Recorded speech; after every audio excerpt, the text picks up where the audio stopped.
Alright, Doozer shop here. I'm outside. I brought the fire truck from the field back down closer to my house so I could work on it. It needs tires. I think I found some rims and tubeless tires. But yeah, so that's another project. I still have not stopped working on the engine for the pickup truck, but it's been so hot these last couple days. Right now, it's Saturday, it's about 2-3 o'clock. It's like 95 degrees and the humidity is just unreal. So as you guys know, the engine is in the non-air conditioned part of the shop. But I got all the pistons out, I made some progress. Let me take you handheld, I'll show you what I got going on. Alright. Well, this is, the high bay part of the shop. And as you might remember, through the door is the air-conditioned part of where all the machines are of the shop. So, yay, I got all the pistons out, which is awesome progress. I ridge reamed 3 of them. I know I didn't show that yet, I still may show it. We kind of spin you around. The rags. I can spin it real easy now.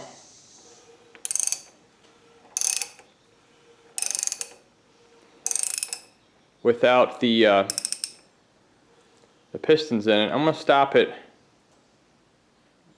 Is it right there? And I want you to see, forgive that little piece of wire. That's where the oil pump bolts on, and I wanted to show you the counterweight clearance is, I guess that's the bigger counterweight, and well, let me show you.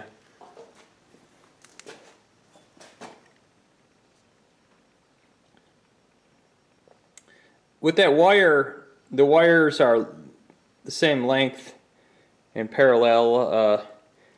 Just trying to get an idea where that passage comes out and how thin the block is. You might kind of see in the center there is this slotted drive for the distributor, which is still in there, and then you can see the spiral gear, spiral spur gear, helical gear, I guess you'd call it, that drives the gear on the oil pump. So the oil pump bolts to that flange with 2 5/16 18 screws, and that's the oiling system. And there's not a lot of room, like I said.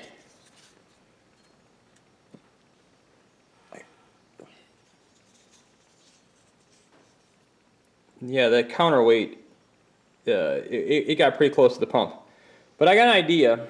If I want to do some external plumbing, let me kind of take you around the side here. So let me show you how this all shakes out.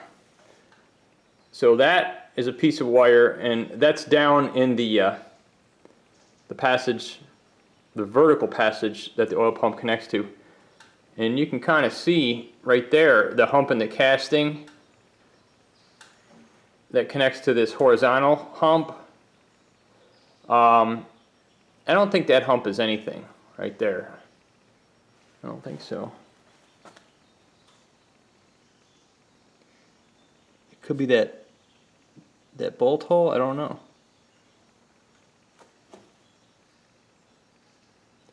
Yeah, I don't know what that is.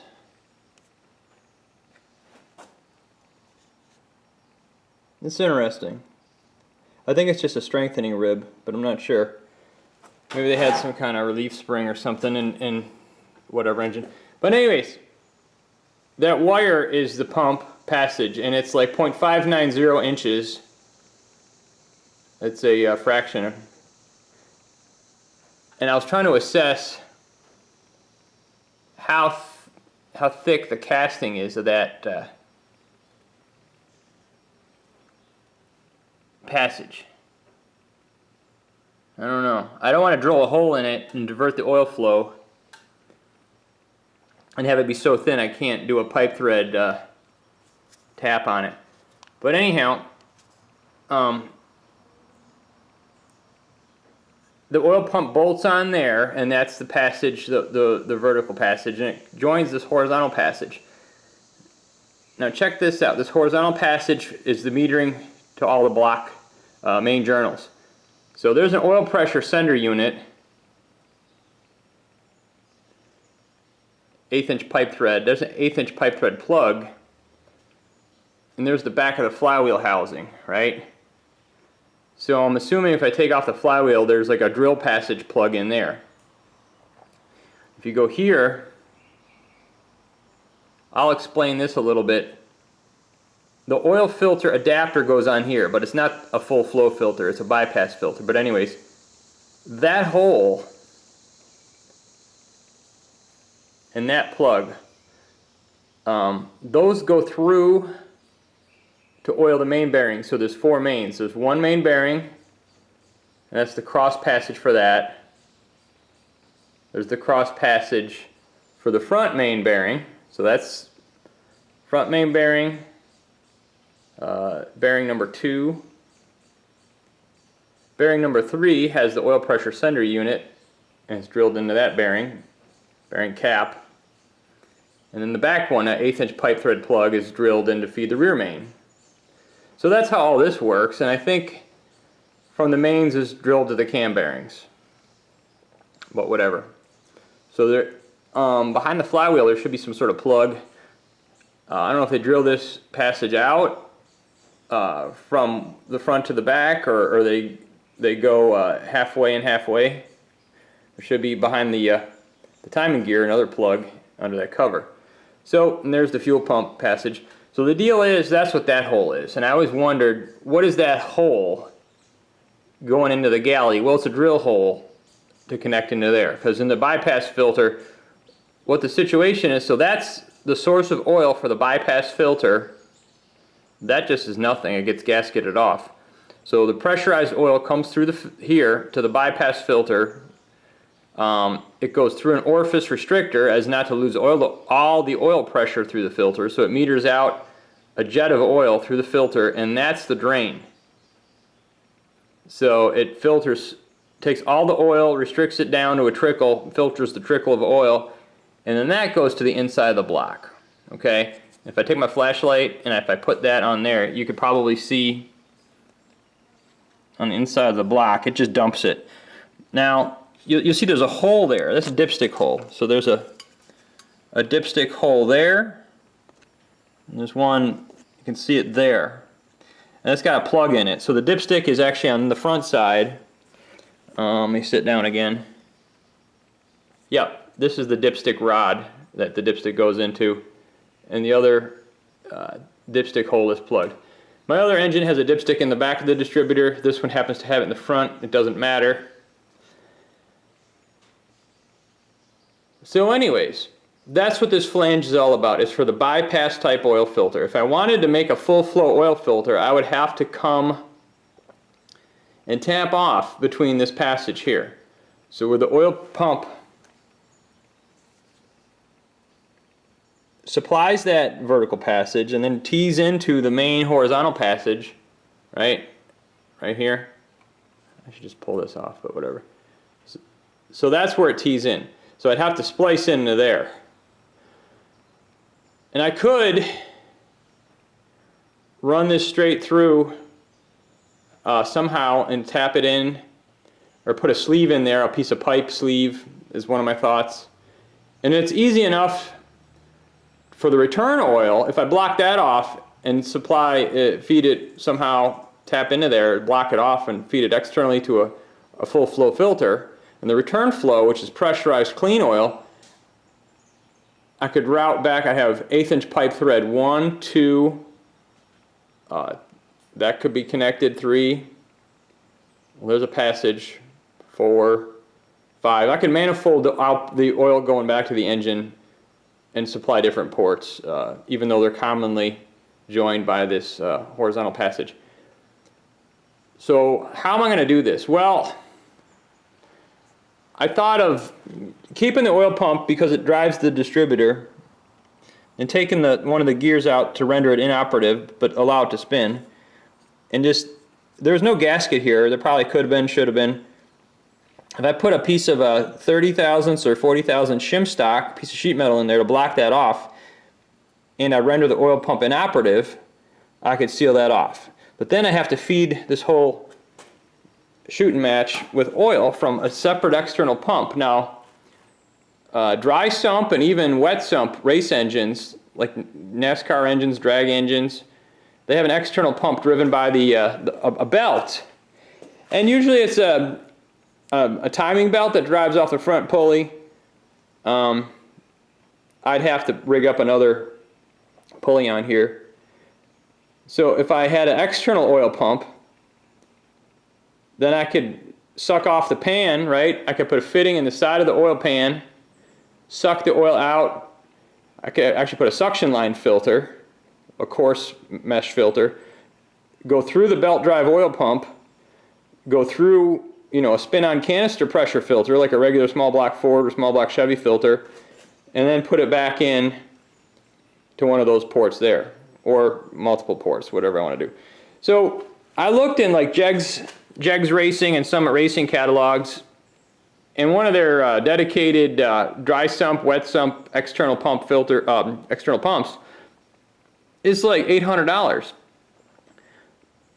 which is nuts. It's just a hydraulic oil pump. So let me show you. We'll walk in the shop and we'll look at the oil pump, because I got the oil pump off of this in the shop, and we'll discuss another option. Put your brain on pause for there. And let's look at this. I got pistons. Alright, well, I got the pistons over here on the Pratt & Whitney jig bore table just as a spot to set them. This is number 1 piston, 2 and 3, and those, if you remember, the rings were seized on this one, and these are not. These are kind of, they might be a little tight, but they're not seized. The rest of them, that one's good. That one could be seized. Those are not. Basically, they all came out pretty easily. I'm still going to get file fit rings, maybe 10 or 20 over, so I can file fit them to the bores. The bearings are not awful. Let me kind of give you a shot of this one, maybe. You might think it looks bad, but I don't know.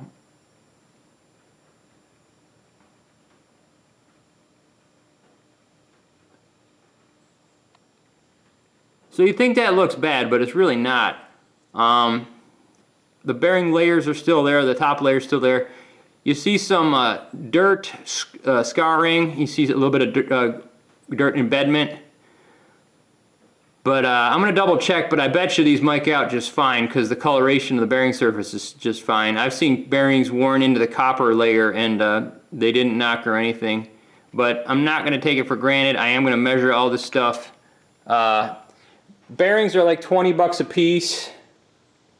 2 times 6 is 12. 120 bucks for all new bearings. Do I want to spend 120 bucks on all new bearings? It'd probably be more like 150, but not really. But I'm not cheap, but I'm also not against using something that's going to work just fine. I've had some comments from some of my subscribers to micro polish the crank, and you know, I don't think you need to. I think it was running. It's not a race engine. I'm just going to check it out, clean it up. My next thing that I'm going to do is I am going to, I guess, pull the crank out. It spins nice and free, but because there's no central oil filter at this time, other than the bypass, I want to clean out all the oil passages. So next time you see, I might have the crank pulled out, I don't know. I got to replace the rear seal. I don't have to, I want to replace the rear seal and the front timing cover seal, so I might as well pull the crank. Check all the bearings, check everything, clean all the oil passages, and maybe make the modification for the full flow. But let's go in the shop where it's air conditioned, and I will show you the oil pump and the idea I had. Alright, Doozer shop in the shop, in the oil pump right here. It's where it bolts up to the bottom of the block there. There's that gear I was telling you about, and it's got a male slot drive, I guess you'd call it, for the distributor, so that's fine. It seems to be in good shape. I ran all the parts washer fluid through it. Might be able to see, there's probably a rock hard O-ring in there. Try to give you some light on it.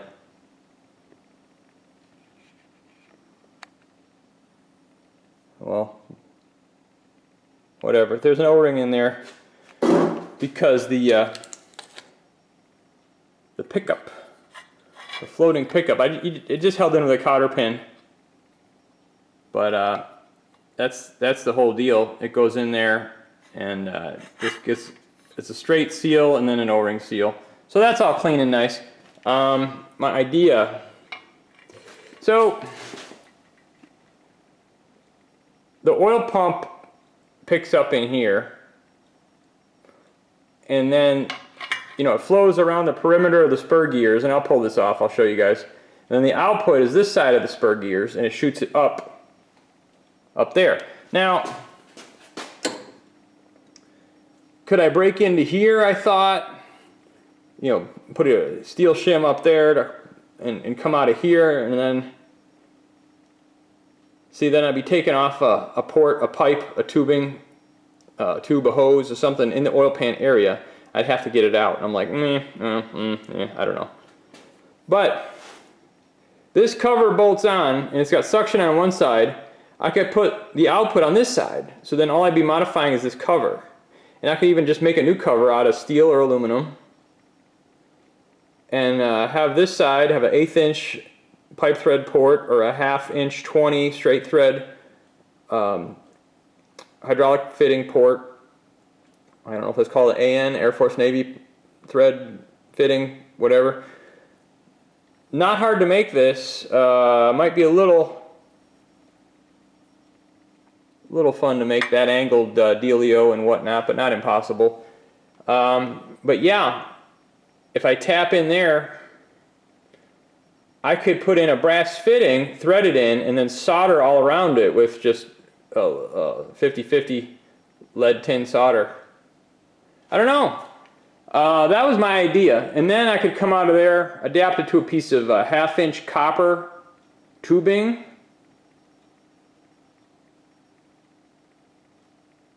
Because the inside of this, right, that's like 0.590, just under 600 thousandths. So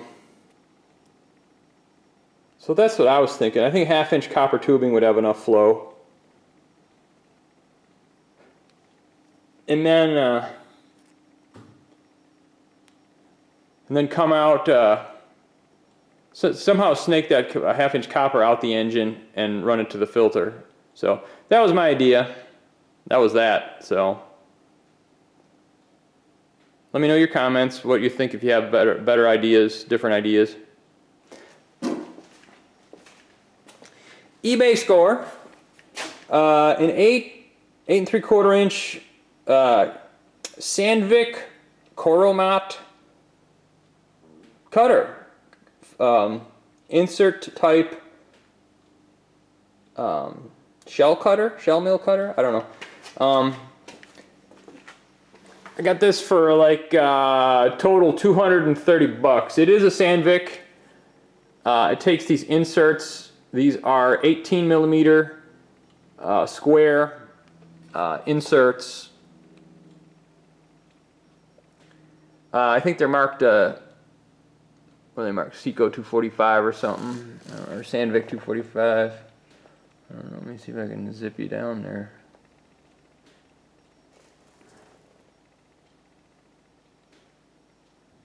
Coro Mill 245.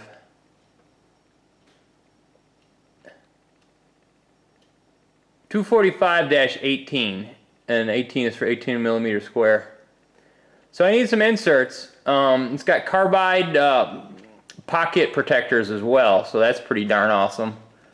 Positive rake, high shear, I guess. This thing ought to leave a nice surface finish. I just ordered some carbide inserts from Romania for like 40 bucks for a pack of 10. Pretty cool. I want to throw this up on the mill just to show you guys. Oh, in case you weren't clear, it bolts on. And it's got a 2.5 inch hole, which is great because the mill has a 2.5 inch bar. The keyway is 1 inch, and the mill has a 1 inch key. And the bolts line up perfectly. So let me go over to the mill and throw this up there. I need some 5/8 screws for it, but let me throw that up there just to give you guys a glimpse of how awesome this thing's going to be. I'm the mighty Giddings and Lewis.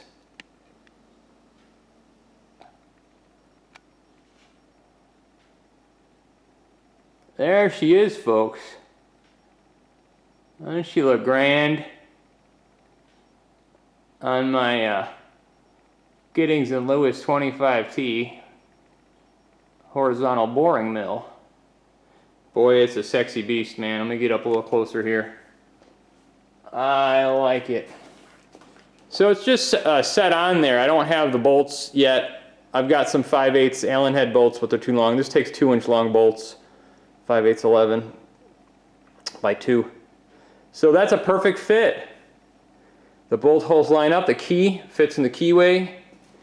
It's how it bolts on, how it fits up.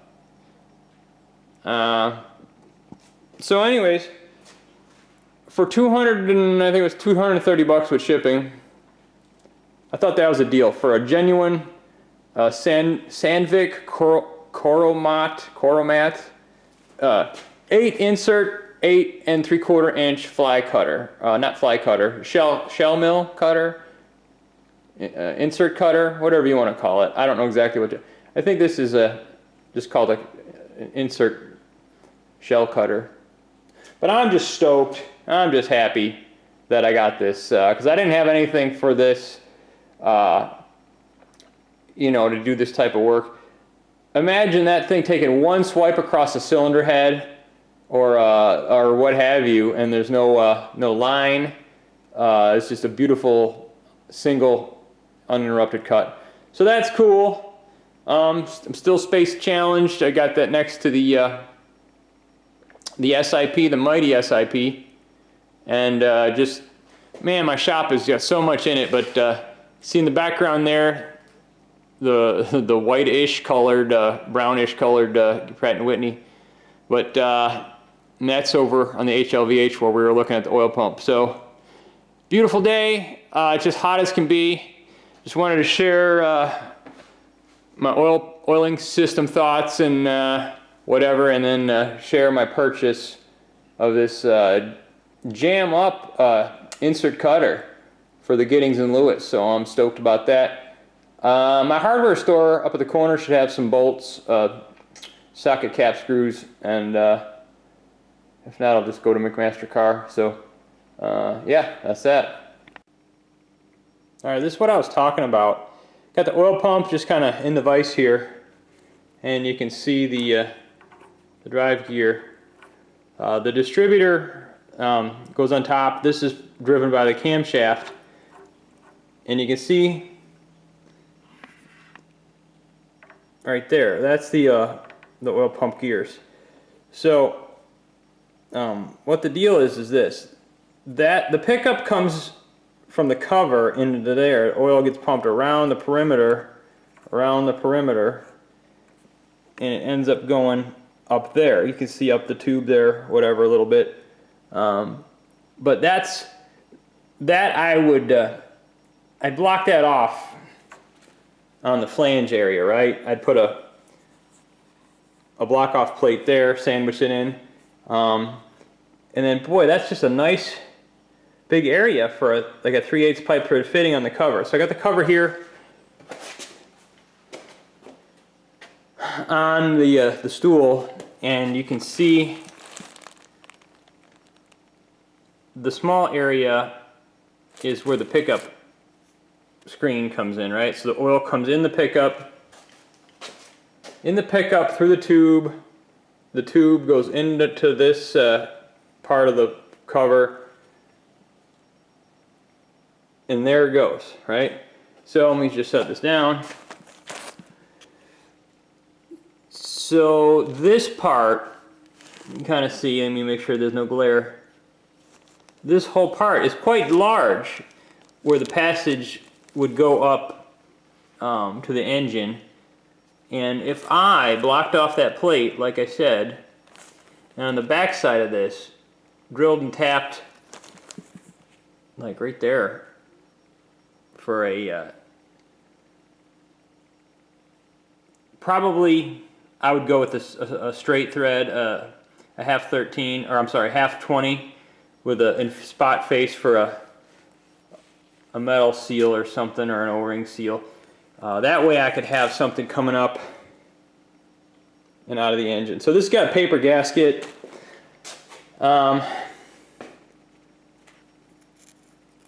Very thin paper gasket, maybe like a piece of copy paper, wood 2000s.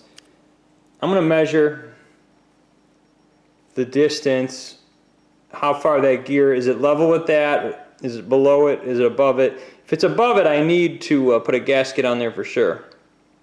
But I'll make sure that I get this, you know, figured out.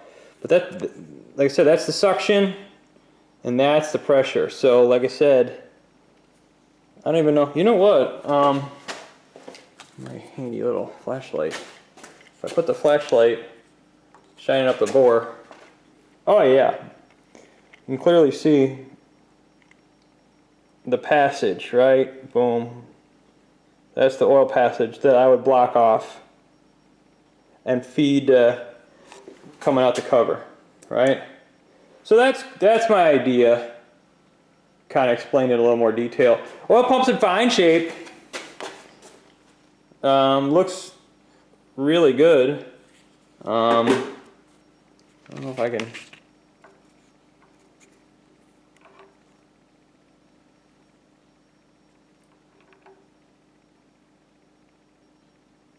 You're seeing it first, folks. I have not had this gear out yet.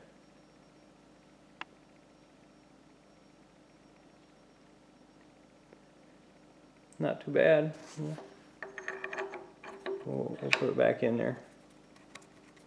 So, let me know what you think. We'll figure it out. Alright, quick in process shot. I got the gear puller taking off the harmonic balancer.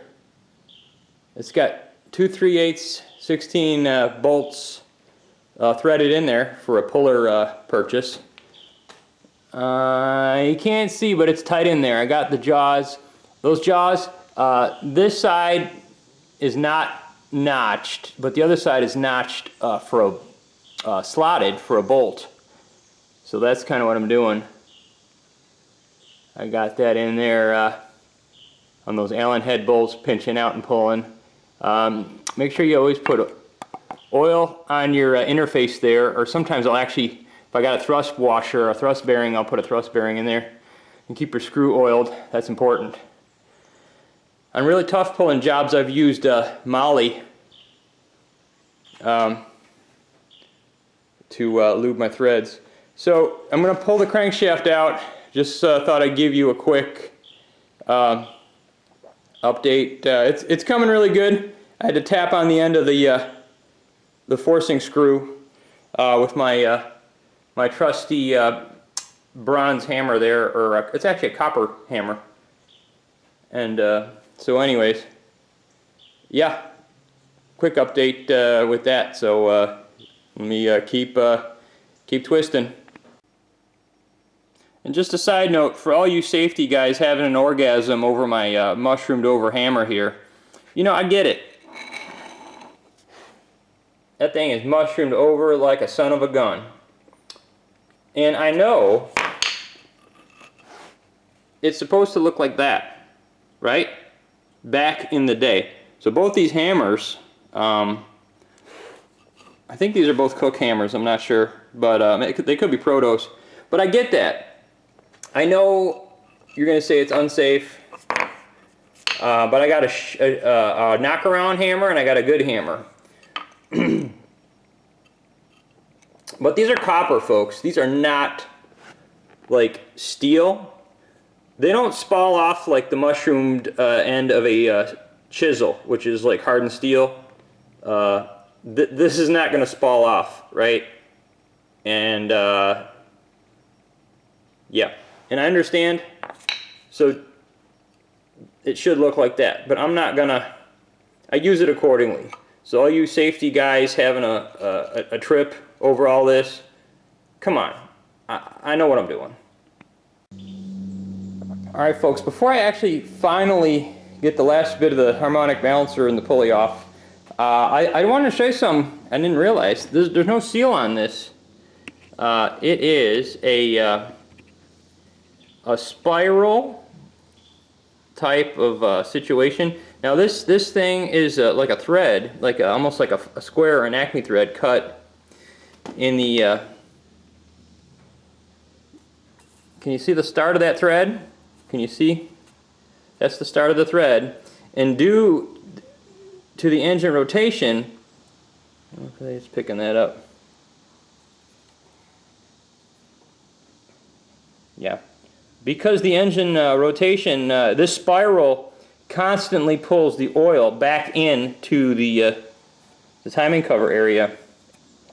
So there's no actual seal. I didn't know that. What a great design. You never have anything to wear out. Pretty neat. I guess I will continue to pull this off and make sure that I guess I should put a new timing cover gasket on. I don't know. Well, I got to pull the crank, so I got to take this off anyways. And that makes sense. So the timing cover is split right there. So to pull the crank and check everything, I got to pull the timing cover. And of course, the motor mount is just bolted on.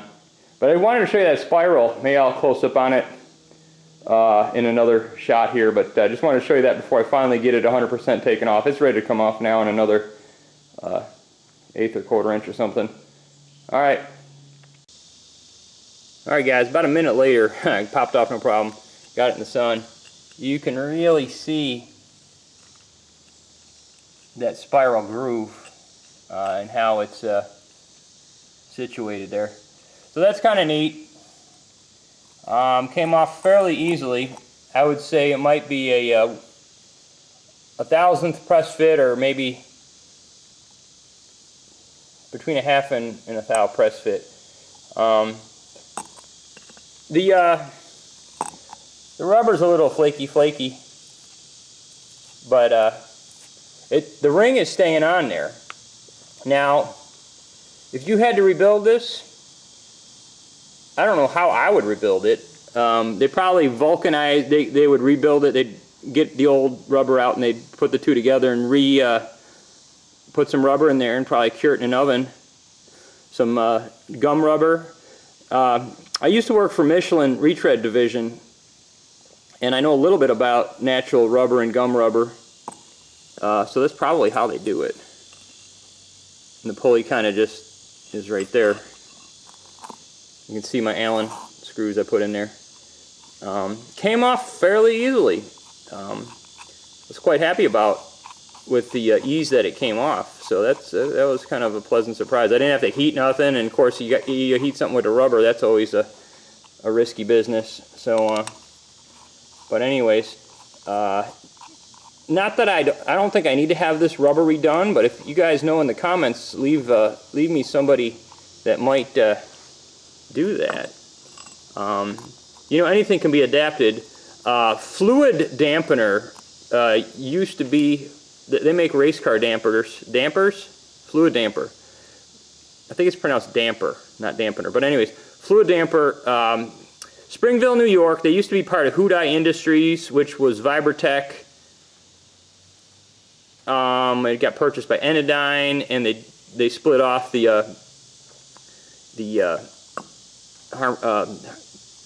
the Vibrotech harmonic balancer damper division. So Enidine just makes the old knee action shock absorbers, not so much for Model A's old stuff anymore, but they make it for trains. Train couplers in the train. They make friction dampers for the trains, and they make viscous rotary dampers for the brake linkage.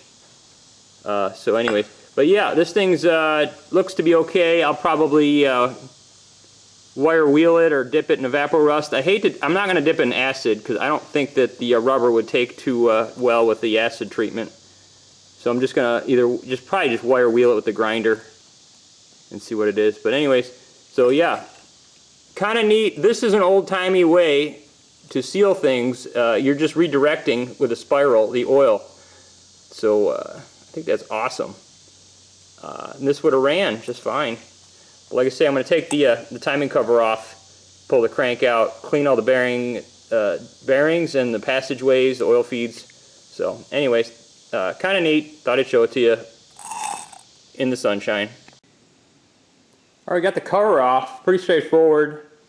It's pretty gnarly, and I guess it's not as dirty as some I've seen, but you know, let me kind of kneel down here. So there's the gears. There's the cam gear.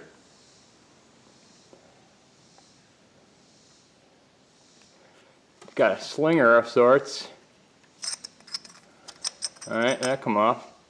So we know that the cup goes outwards, I guess, alright. Kind of, probably is what that does, is it shields the seal area, or the labyrinth area. Alright, so we just got to make sure that, you know, when we take this joker apart, we line up the timing marks. But, you know, it's pretty straightforward. Nice big wide gears. They look like 1.25 inches wide or something. But nice gears. That's really cool.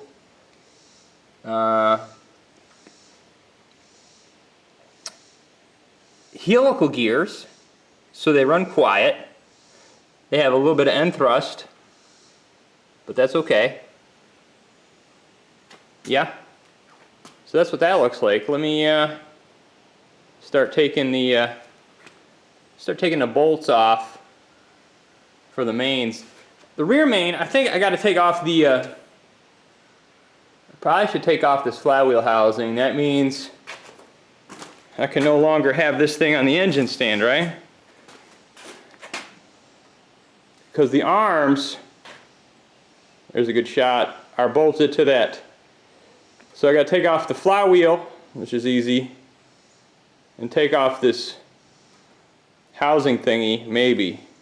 Because this is built like a Cummins. This bolts on. Let me, so the book shows, that's a rope, part of the rope seal, a puller to pull this main cap off. Now there's a 1/4-20 hole there, tapped. I guess that's to put some kind of bridge puller on there, because it's wedged in. It's a skirted block. Not wedged, but it's a tight slip fit. I don't know. I guess what I'll do is I'll take these 4 bolts out, and I'll try to pull this first, and I'll see what kind of access I need. Well, I need to take the flywheel bolts off for sure. I hope all this goes back together the right way. There's got to be an offset pattern or a dowel pin, so that shouldn't be an issue. Be nice to smooth that off a little bit for the clutch surface. Maybe regrind it, maybe not, I don't know. But we'll see. I'll start, I guess, take the flywheel off and pull the rear main next, I guess. Alright guys, I got there's a thrust bearing plate accessible with 2 bolts, screws behind the camshaft gear. It makes it real easy to pull the cam. I don't have to take the gear off. I just pull those 2 place bolts out. They're place bolts, but they were screwed in there. So let me slide the cam out.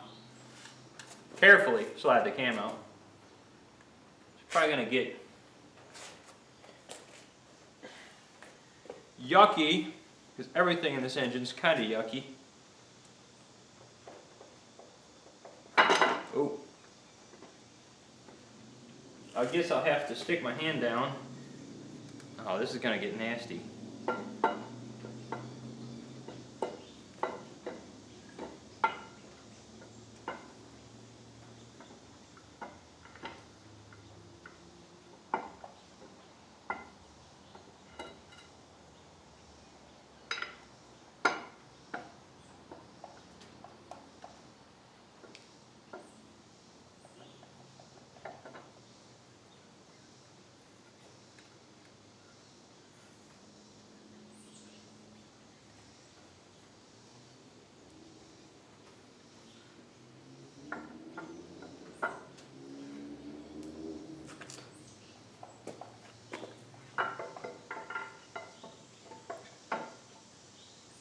Gently as she goes.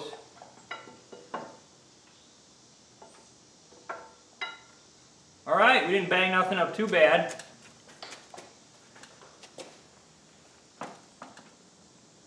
So there's the camshaft. Thinking I should take it right and put it in the parts washer. So there we go. Another step, yanking the cam. One of the nice things about this parts washer is I got the Flex Lock coolant line, and I got a good bit of it. So I set up basically a solvent waterfall, and I got like an inverted old water faucet valve there, and just trickling down.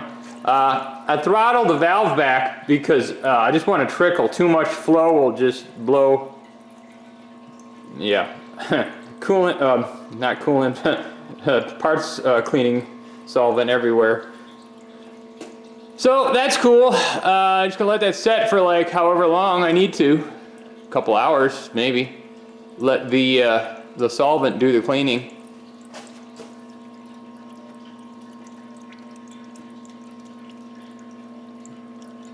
I think the cam's in fine shape, but it was good to get it out so we can flush all the oil passages in the block.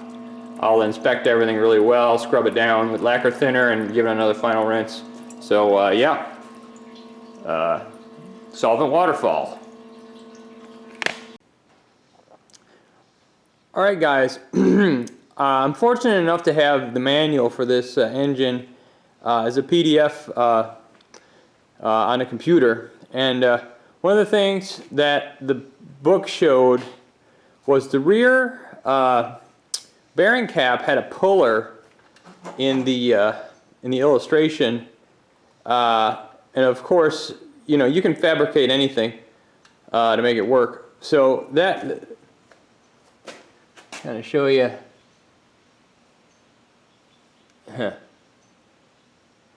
That hole in the cap was a 5/16 18 hole. It looked like 1/4 but 5/16 18 hole, and that's gonna be pulling it out. So what I got is a piece of square bar stock. I think it's 1 inch square, and if I got this situated right, oh, there you go. I just got a 5/16 18 Allen head screw bolt pull in there, and what I got going on here is a couple screw jacks that I'm turning with a pin punch, with a 3/16 pin punch. So yeah, these screw jacks, old screw jacks, they're split, which is cool because you can. It's made so the thread can be really nice. These were my grandfather's screw jacks, and I've always treasured them anytime I get a chance to use them. But Yeah, that's good. That's I already jacked it a little bit, maybe an 1/8 inch coming out there, maybe a little less. But I thought I'd show you guys the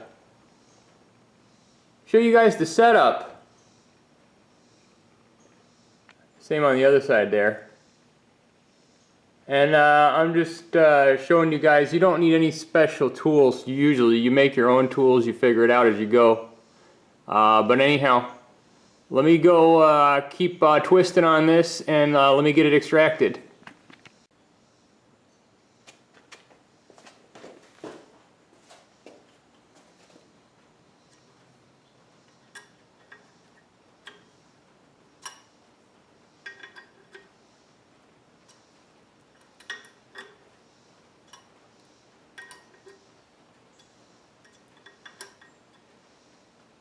Quarter turn at a time, back and forth, little by little.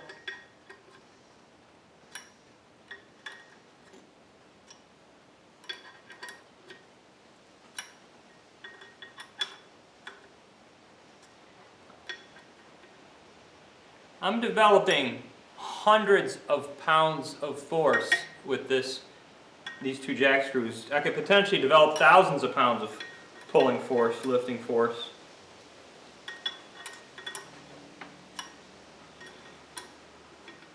I've already pulled it about 1/4 inch now. I don't know if it's going to be probably this slow going the whole way, which is fine. But I like that it's moving. I hear a little creak each time I do it, indicative of stick slip.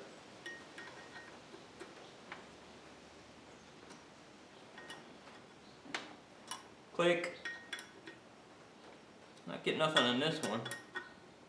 Maybe I got to do twice on this one. 2 there.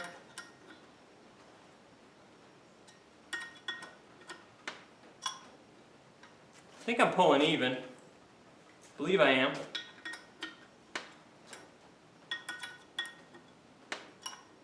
Click, click.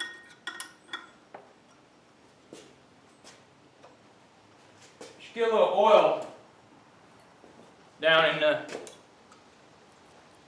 where the jack goes are. I got the points in some holes. Oh wow, that's easier. Oh wow, that's easier.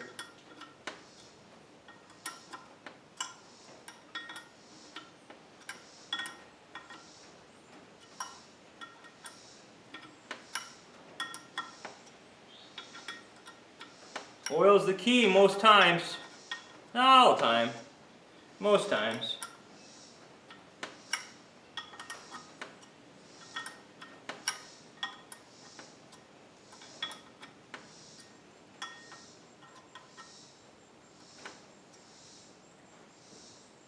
About a 1/2 inch out now. I hope I don't have trouble putting this joker back in. But I got the bolts to draw it in when time comes to get it put back in. Boy, this thing is fit like really precision. I might run out of lifting screw here. I hear rain outside. My tractor's not covered. Let me cut this video and go cover my tractor because this is going to start to rain.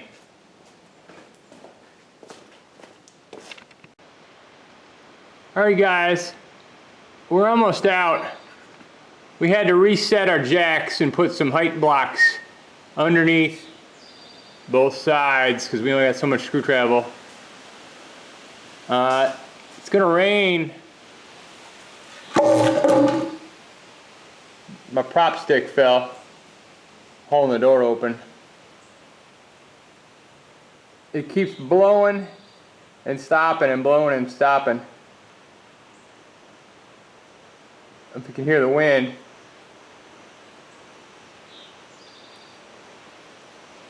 I had to cover my tractors.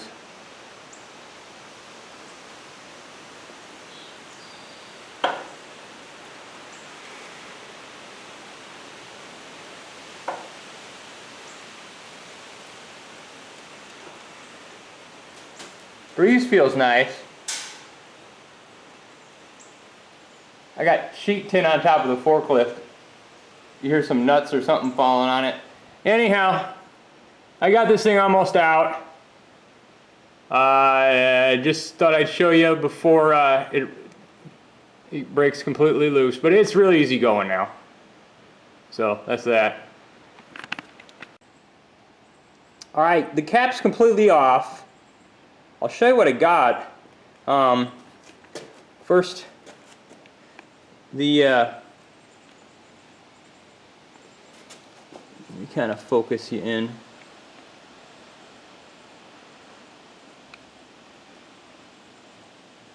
You can see right in the middle at 12 o'clock or whatever, there's a piece of schmoopa. Looks like on the crank there. I can feel it with my fingernail. I could probably scrape it off with a razor blade, but it looks like it's in line with that oil hole. You look at here, it had a little bit of a schmook above the surface as well. You can actually feel that with your fingernail. This bearing may be a candidate for replacement.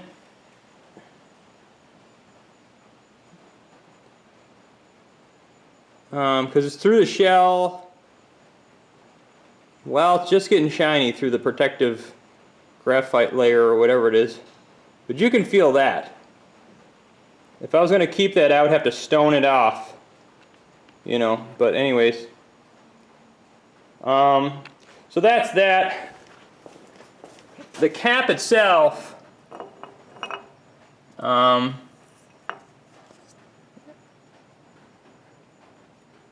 you can kind of see this. That's the rope packing that goes all the way around. And let me see if we can see the end of it.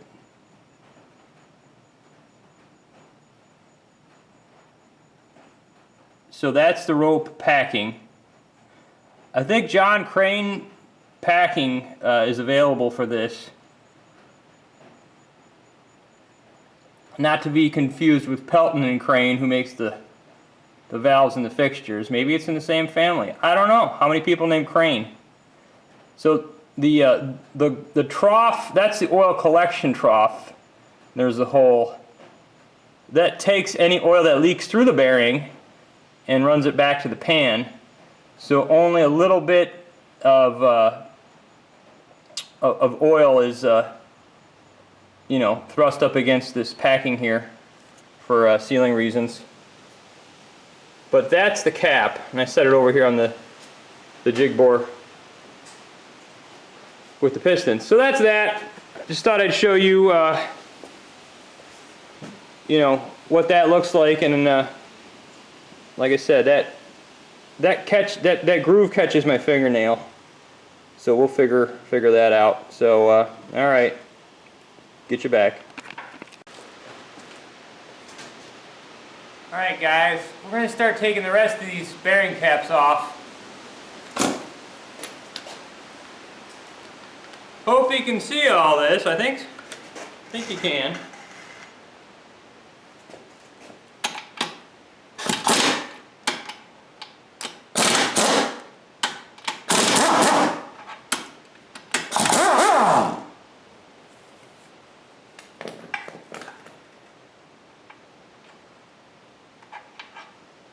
Yeah.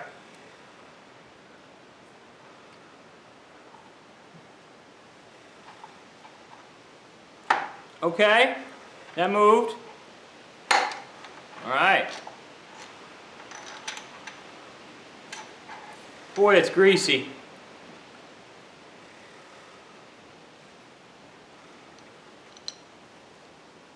You know, not too bad. We'll get a closer look in a minute.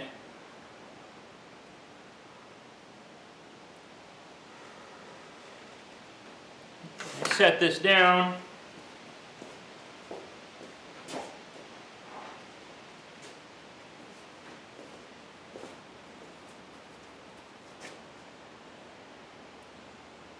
Crank looks alright, you know.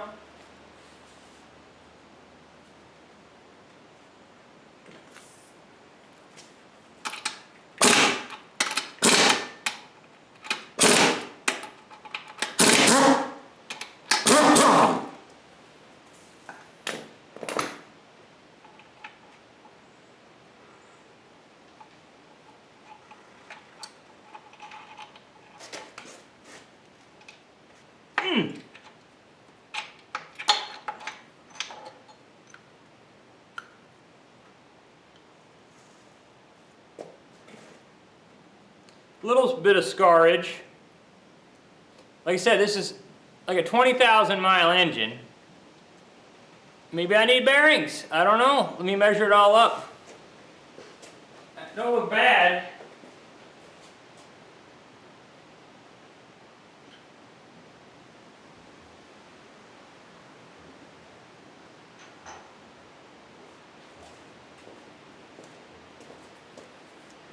One more to go, folks. This is a 4 main bearing engine. You know, you take a Ford 300 inline 6, that's a 7 main bearing engine. Something that Brian Block noticed. And commented on.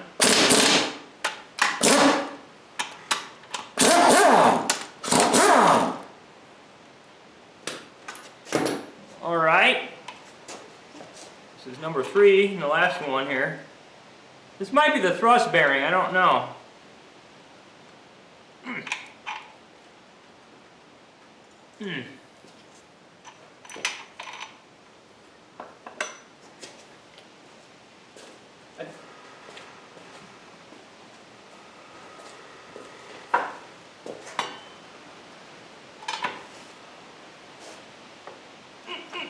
There you go.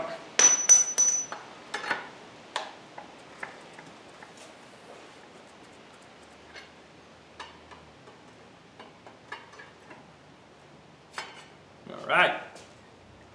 Always good to have a bar.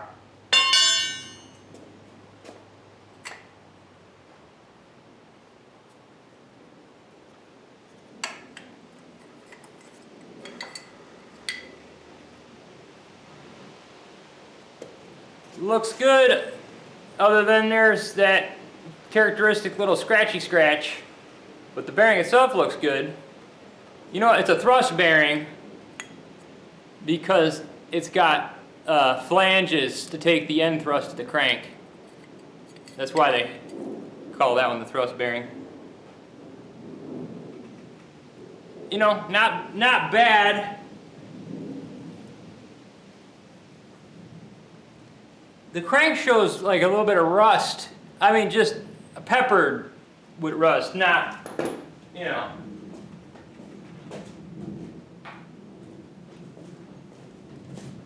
And all my bolts. Clean all these in the parts tank.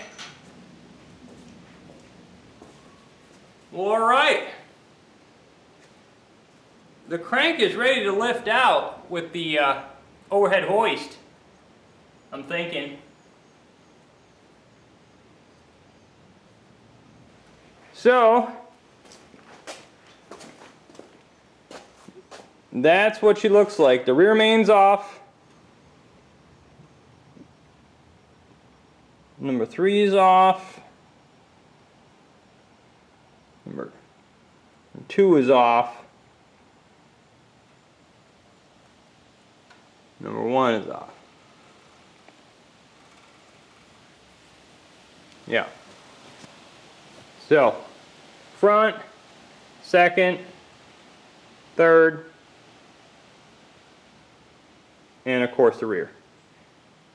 And see, these are not the actual rope seal. These things seal the seal, seal the bearing block. And down in there is the rope seal, the actual rope seal. So I got them all set up. It's kind of my layout area. Let me sling the crank up and I'll bring it back.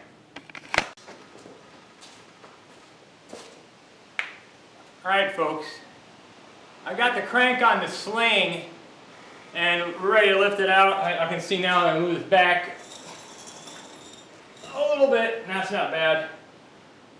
Let me start cranking on this.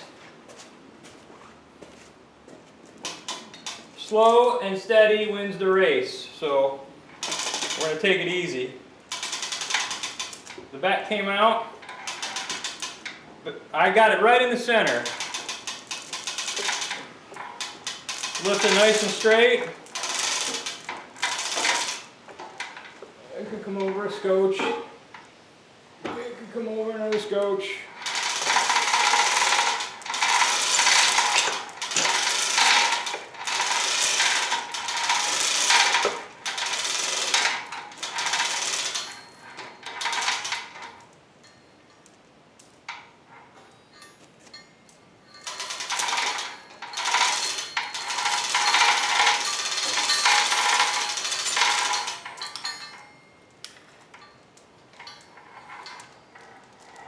There she is, folks.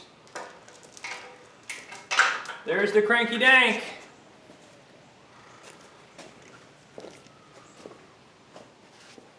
Swinging. I